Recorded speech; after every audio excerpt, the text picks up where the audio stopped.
Шалдар көбейді дін емес жынды дос еткен, араққа бөгіп тұра алмай жатқан төсектен, қарт ойнап жүрген қарттардың қалмай қадірі, дуалы аузы босамай жатыр өсектен. 80-ге жасы 90-ға 100-ге жетсе де, ғұмырын қайтем құлшылығы жоқ бос өткен.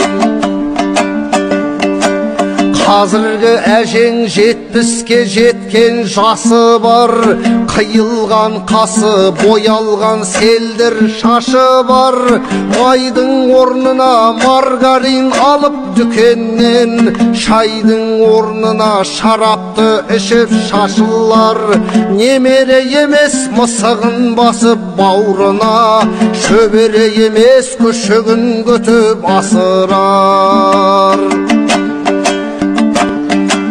Қазіргі келін әр айтқан сөзін заң қылып, керіліп жатар ұйқысын ұзақ қандырып.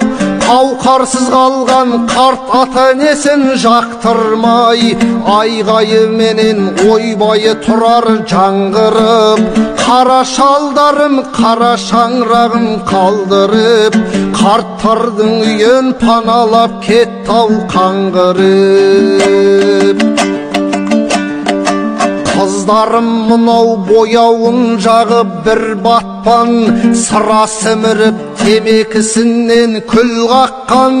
Тұрмысқа шықпай балалы болып үлгеріп, қыз жібектерім қызығын ерте ұрлатқан. Ләйлімдер ләйліп, еңліктер ашып етегін, томиристерім түнгі клубтарда түн қатқан.